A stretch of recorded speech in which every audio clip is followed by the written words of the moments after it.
apôtre de Jésus-Christ, par la volonté de Dieu, aux saints qui sont à Éphèse et aux fidèles en Jésus-Christ, que la grâce et la paix vous soient données de la part de Dieu notre Père et du Seigneur Jésus-Christ. Béni soit le Dieu et Père de notre Seigneur Jésus-Christ, qui nous a bénis de toute bénédiction spirituelle dans les lieux célestes en Christ.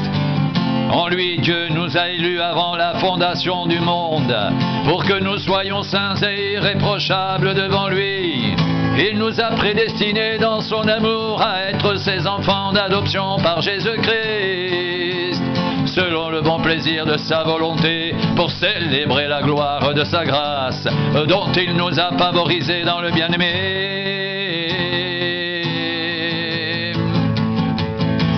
En lui,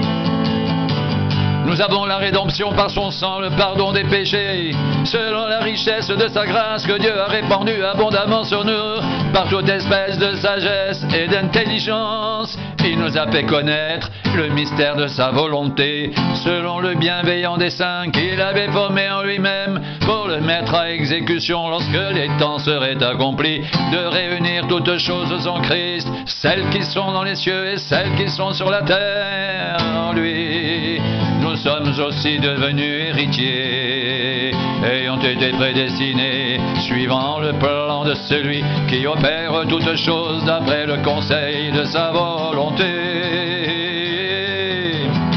afin que nous servions à célébrer sa gloire, nous qui d'avance avons espéré en Christ. En lui, vous aussi,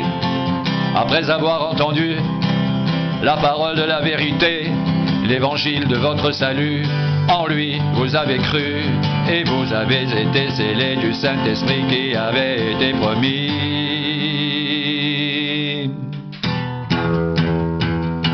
Lequel est un gage de notre héritage pour la rédemption de ce que Dieu s'est acquis pour célébrer sa gloire.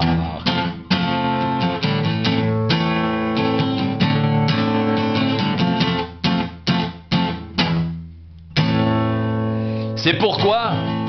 et moi aussi, ayant entendu parler de votre foi au Seigneur Jésus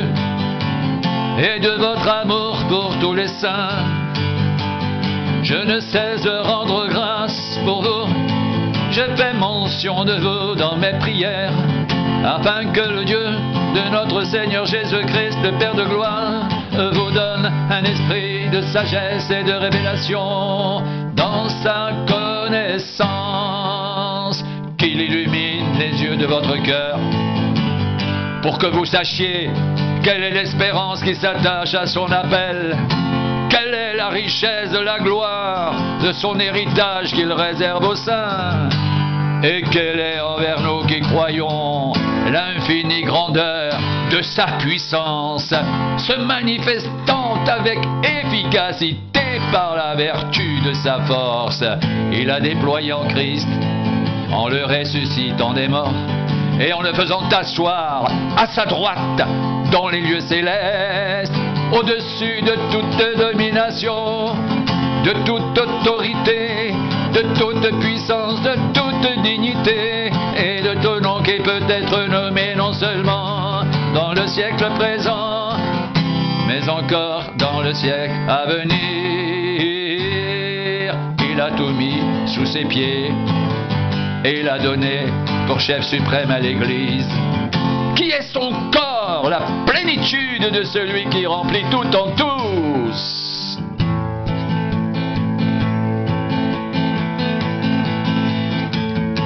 Vous étiez morts par vos offenses et par vos péchés, dans lesquels vous marchiez autrefois, selon le train de ce monde, selon le prince de la puissance de l'air, de l'esprit qui agit maintenant dans les fils de la rébellion. Nous tous aussi, nous étions de leur nombre, et nous vivions autrefois selon les convoitises de notre chair, accomplissant les volontés de la chair et de nos pensées, et nous étions par nature des enfants de colère comme les autres.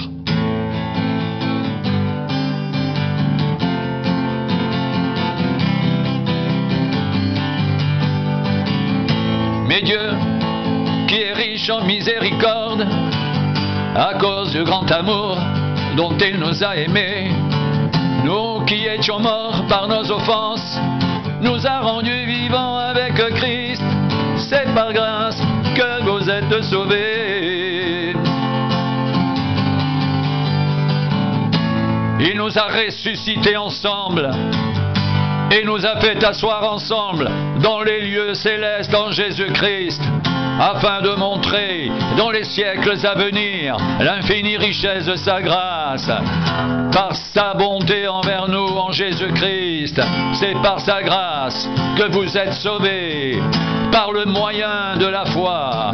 Et cela ne vient pas de vous, c'est le don de Dieu. Ce n'est point par les œuvres, afin que personne ne se glorifie, car nous sommes son ouvrage, ayant été créés en Jésus-Christ pour de bonnes œuvres que Dieu a préparées d'avance, afin que nous les pratiquions. C'est pourquoi vous aussi, païens dans la chair, appelés incirconcis, par ceux qu'on appelle circoncis et qui le sont en la chair, par la main de l'homme, souvenez-vous que vous étiez en ce temps-là sans Christ, privés du droit de cité en Israël, étrangers aux alliances de la promesse, sans espérance et sans Dieu dans le monde. Mais maintenant, Jésus-Christ,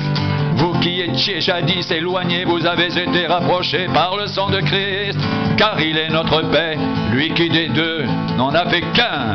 et qui a renversé le mur de séparation, l'inimitié, ayant anéanti par sa chair la loi des ordonnances dans ses prescriptions. Il a voulu créer en lui-même avec les deux un seul homme nouveau, en établissant la paix, et les réconcilier avec Dieu, l'un et l'autre en un seul corps, par la croix, en détruisant par elle l'inimitié.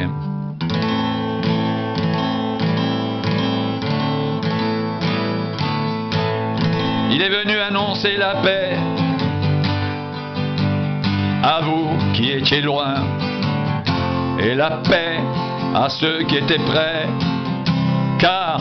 par lui, les uns et les autres, nous avons accès auprès du Père dans un même esprit.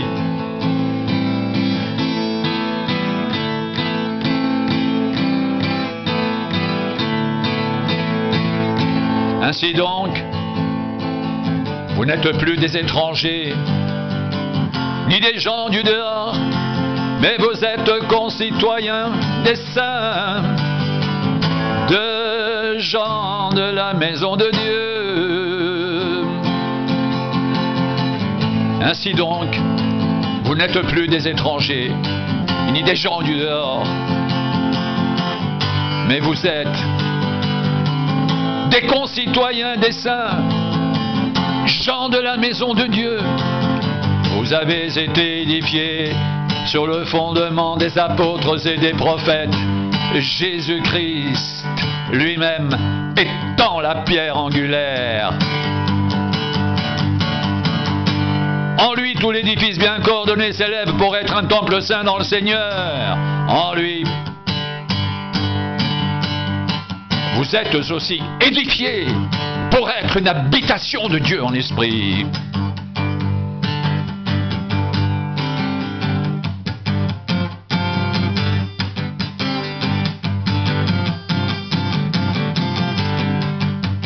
À cause de cela, je fléchis les genoux devant le Père, de qui toute famille dans les cieux et sur la terre tire son nom, afin qu'il vous donne, selon la richesse de sa gloire, d'être puissamment fortifié par son esprit dans l'homme intérieur, en sorte que Christ habite dans vos cœurs par la foi, étant enraciné et fondé dans l'amour, que vous puissiez comprendre avec tous les saints quelle est la largeur, la longueur, la profondeur et la hauteur, et connaître l'amour de Christ qui surpasse toute connaissance, en sorte que vous soyez remplis jusqu'à toute la plénitude de Dieu.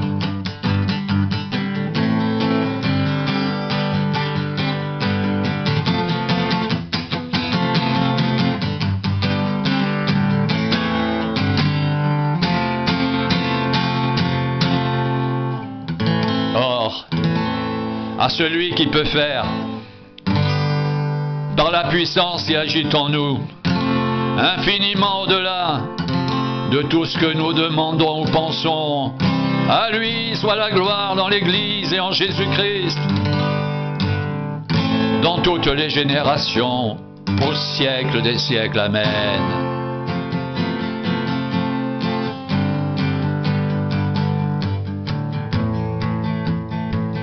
À celui qui peut faire, par la puissance qui agit en nous, infiniment au-delà de ce que nous demandons ou pensons, à lui soit la gloire dans l'Église et en Jésus-Christ, dans toutes les générations, au siècle des siècles. Amen.